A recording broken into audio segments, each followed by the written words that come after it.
Good morning, welcome back to the job site. My name is Philip Leroy, this is Garrett Vernon. We're working together on this mobile home.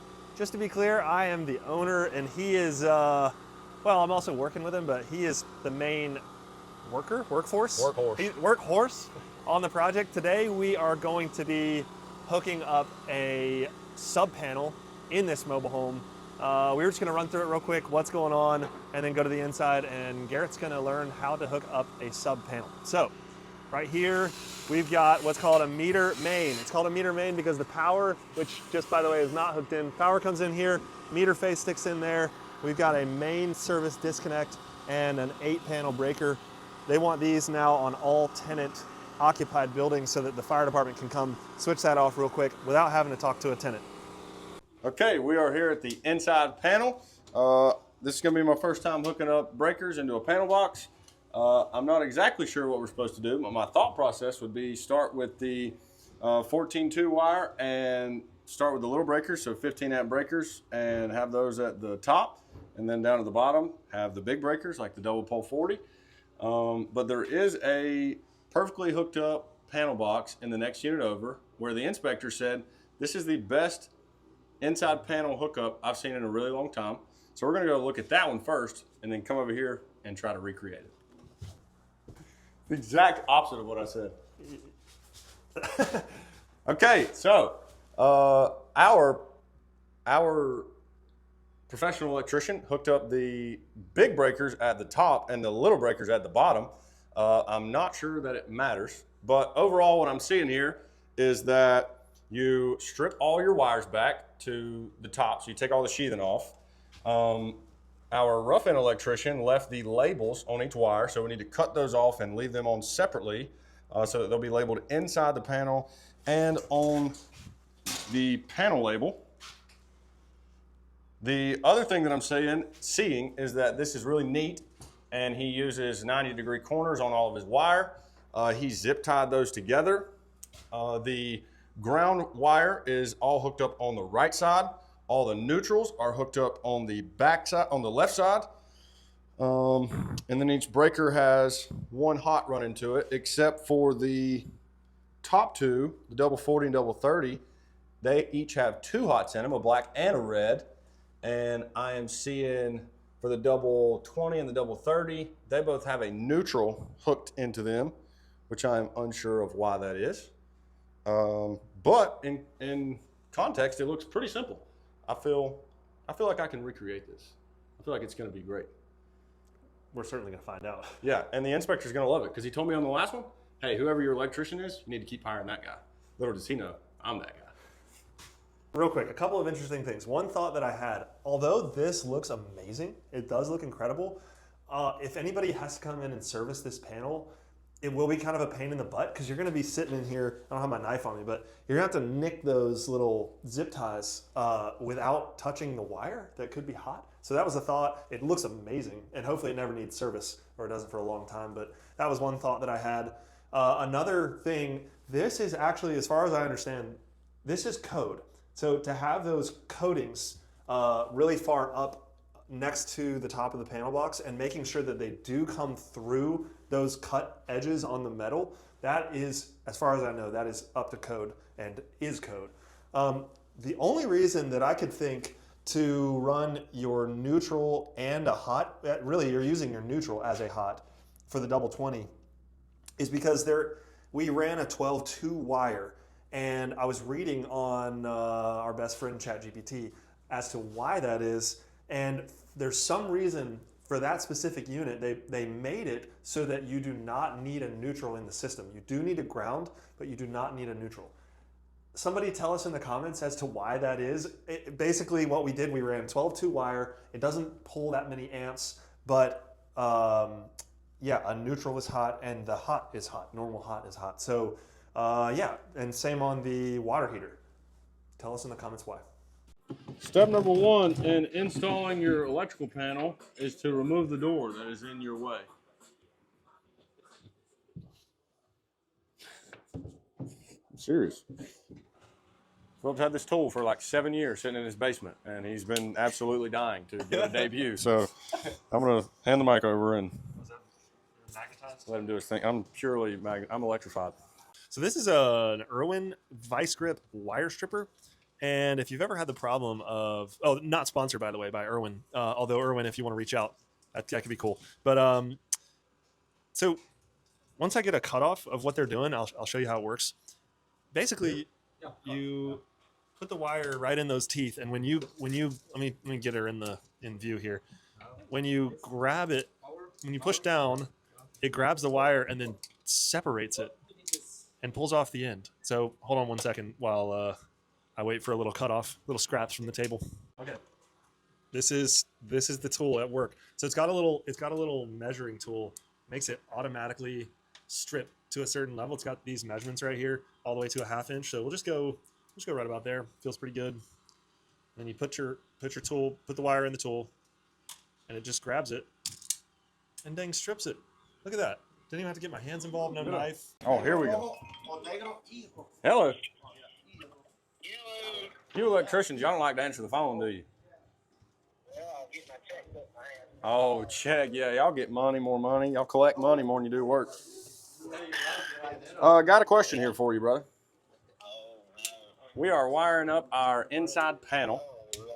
And stop being so negative, dude. You know how good I am at electrician work. What inside panel? Yeah, and the mini split wire is a 12-2 wire, and it has a black, a white, and a ground. And when we go to hook it up inside the panel box, then do we have to hook the black and the white both into the breaker and just ground the ground wire? Yes, if it's 220. Make sure it's 220. Is it a 220 mini split? Yes, it's an 18,000 BTU 220. Okay, so then if you're to pass code, you need to get some tape, or you can use a marker. But color it black or red, the white wire. You need to tape. Most of the time, people tape it from the top all the way down. Just tape it. Okay, why is that? Explain that process to me. There is no neutral for that system. It's just the 2 hots and a ground. They don't take some 220 stuff don't take a neutral. So why would you not wire it up with a wire with 4 wires and use a red and a black, and just put the neutral on the neutral bar and the ground on the ground bar? Because it don't need a neutral. So you just use a 2 wire, and it's a whole lot less. You know, you can do that and cut the neutral out, but it's a lot less expensive. Okay. So it's just like certain things take a neutral, certain things don't. So that's just the way it's made from it's a manufacturer thing, really. Yeah, it's just whatever, some type of motor or whatever it controls that thing don't need a neutral to run. It just needs power. Okay. Ground. Okay. Which your ground kind of acts similar. It kind of acts like a neutral. Sort of, kind of, I guess. All right. Well, I was just curious. Yeah, you just lay your ground on the ground bar, and you hot both you black and you white on your breaker. Okay. Sounds good. I appreciate you, brother. All right. All right. Have a good day.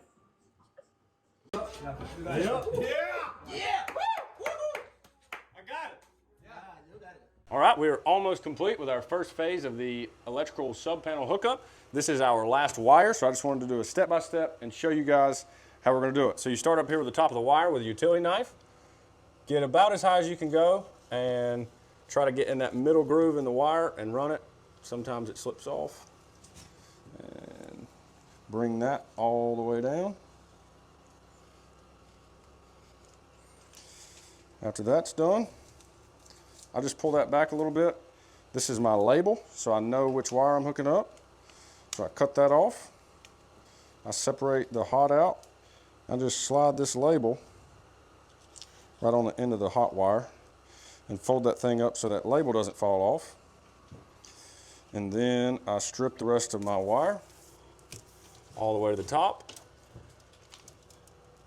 Cut it off as high as you can.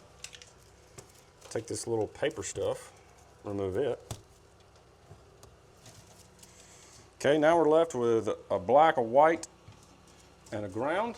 The black is the hot, so I just put it over there with the rest of the hots.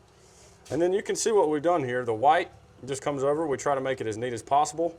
So I just pull this wire over, and about where I think it's going to be a 90, I just use my fingernail and bend that wire to a 90. I tuck it in the back. And then I'll come down, and I'll come about level over with my next screw up, so it'll be about right here. So I just put my finger there and bend that at a 90. Then I push it back up and get about where it's going to be at. And I take my lineman's pliers and I will just snip that off. That first cut, most of the time I'm just kind of trying to get close. Then we take these infamous wire strippers, put them in there, about right there, and just pull. I tuck that wire back in there so it looks neat, and stick it in there.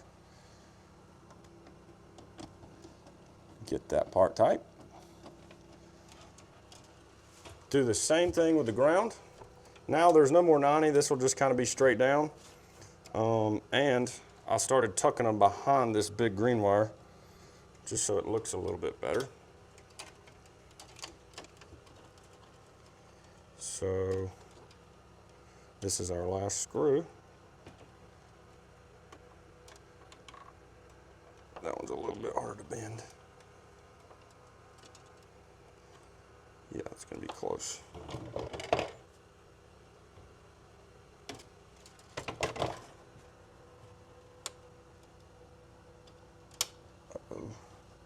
Back this screw out just a touch.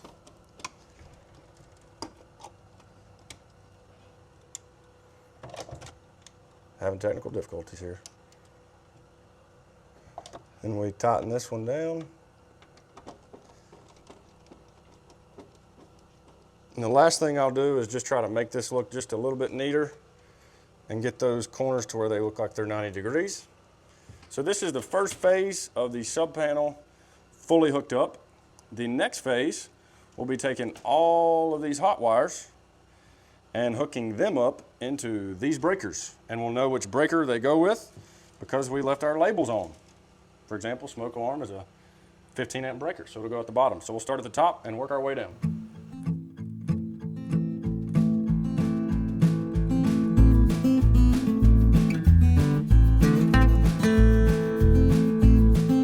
Okay, so we have our big breakers hooked up with the hots.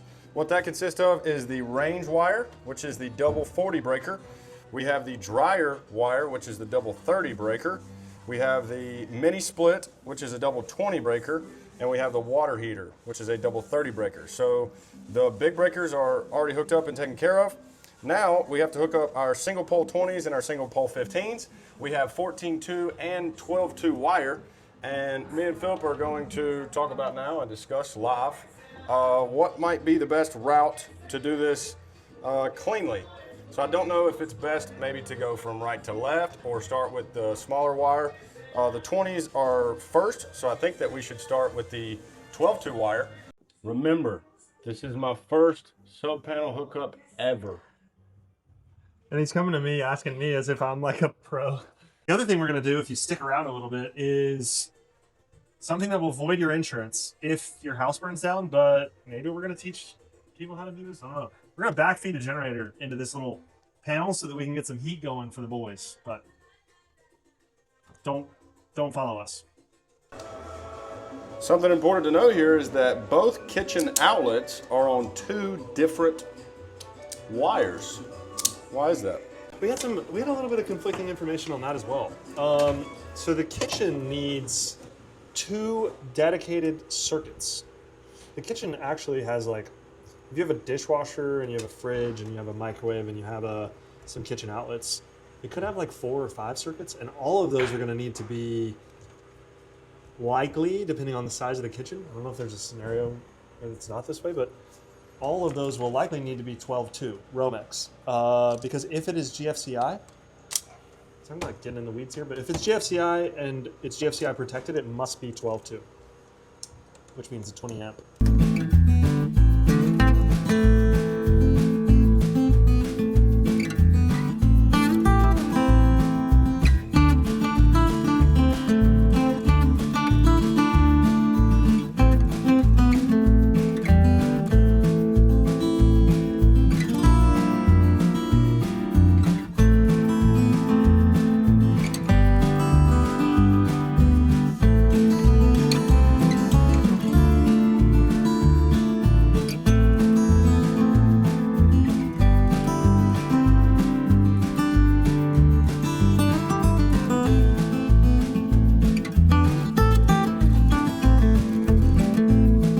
Okay, so this is the last wire of phase number 2, which is hooking up the hots. So what we do is just get that wire. I've been trying to wrap them around to the edge each time. Bring it down, just like the last time, get it kind of level. I just use my finger to bend that at a 90-degree angle. And then I just kind of hold it over and see about where I need to cut it. I take my lineman's pliers and I cut that. And then I take this thing and I just strip it. I just pull about 3/4 of an inch back. And I pull the rest of that off with my hand. These breakers come with the screws tight, so you just have to loosen it a little bit.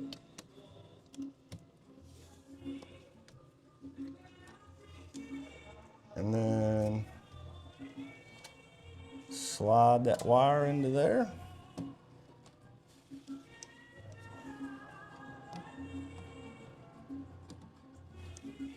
Get your screwdriver where it's supposed to go.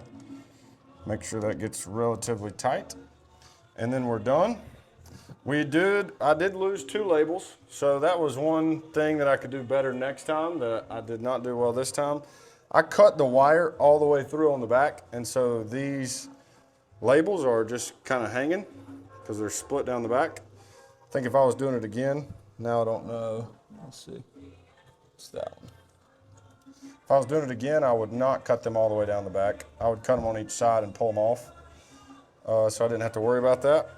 But now we're gonna backfeed the generator, backfeed the panel with a generator, and we're gonna test everything in the house and see if we can label these last couple of 15 amp breakers. Okay, we are outside and we are going to backfeed this generator into the outside panel and then see what's hot inside and find out which ones we lost the label on.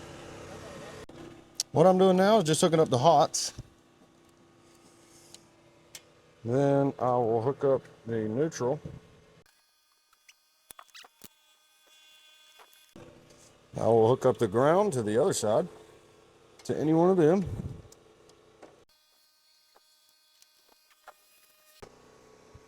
What we have here is a generator plug using a 10, what is this, 10-2 or 10-3? 10-3 gauge wire. This is ingenuity. Couple keys here. Number one, we are not hooked into the grid. So those overhead lines are not hooked in. There's no chance of backfeeding the system. The risk is that you leave your main breaker on and the energy that your generator is generating goes back into the grid. And usually you're doing this during a storm and there are men working on the power lines. So if the men working on the power lines expect those wires to be dead and they are not dead because your generator is causing them to not be dead, it can create massive liability. The other thing is, if you burn your house down and you have backfed your generator into the panel and you do not have the safety mechanisms that they make for this, insurance may not cover you. So those are the disclaimers. Now on to the fun part. Garrett's got this thing hooked up. Let's hook the generator into the panel and see if we've got power inside. By the way, just keep all your breakers off at first. Start All the up, breakers bolt. on the inside are off. Everything's off. Everything's off. All right, the generator is generating power. Now shield your eyes. Flip your breaker on. Make sure that your main breaker is off. Make sure. Gonna flip that on. All right, this panel has power. It is hot. We're gonna go inside and check and see if the inside panel has power. We do have power We're traveling. hot, baby. We're hot. Traveling into the main lugs on the sub panel. So how does that help us right now? That's a great question. We're going to switch on some outlets and go around and test and make sure we have power flowing to the outlets that we expect. Want to check the fridge? Let's check the fridge. Fridge. Oh, we got power. Fridge is labeled correctly. They call this the unveiling. Oh, yeah. Okay, so I'm putting the finishing touches up on this sub panel hookup. So I will just zip tie these wires together in a couple of places, and that is really just for aesthetic and look of craftsmanship.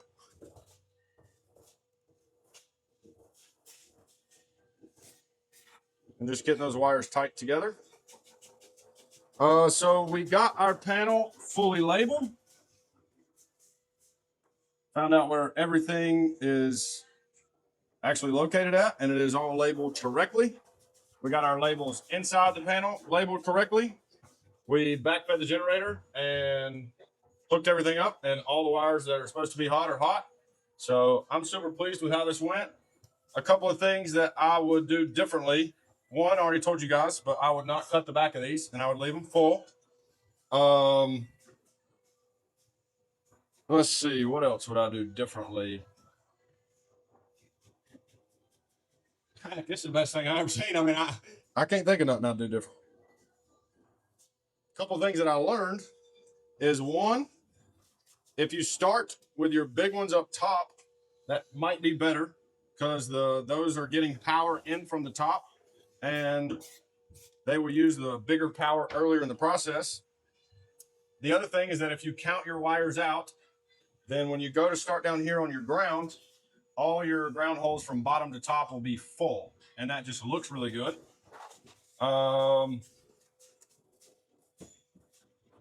Let's see, what else?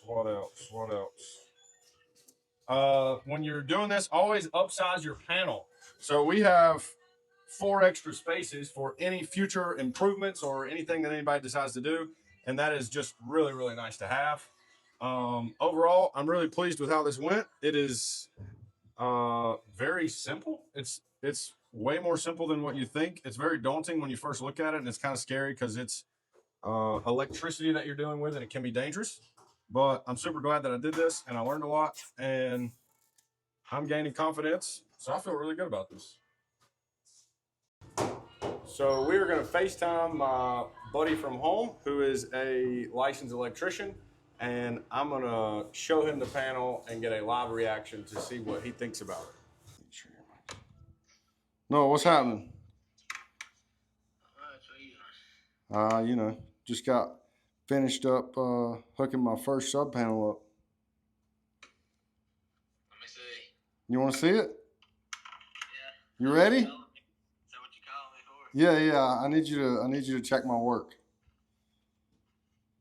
Okay. You ready? Yeah.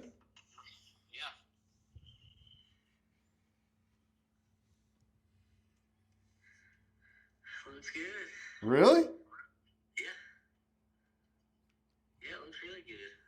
It's a little blurry. What do you have to say about it?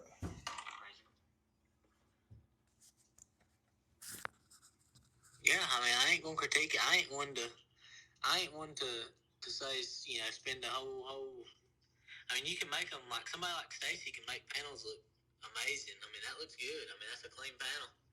So the inspectors were just here to give a permanent power release to Duke Energy. So they inspected the sub panel that I installed on the interior, and they inspected the outdoor main panel, and we passed. So I am super excited. I'm super happy. My first sub panel install actually passed inspection, and he said it was extremely neat. I did record the conversation. I got to look into the rules of posting something like that. But I will do that, and if it's all good to go, then you'll hear some of that conversation. But I am super pleased. So now Duke Power will just come out. He said we need to wait about 30 minutes before we call. We can call Duke Power, and they will come out and hook up power from this power pole over to our meter, or meter head, maybe that thing's called. I don't know. But man, I'm super excited.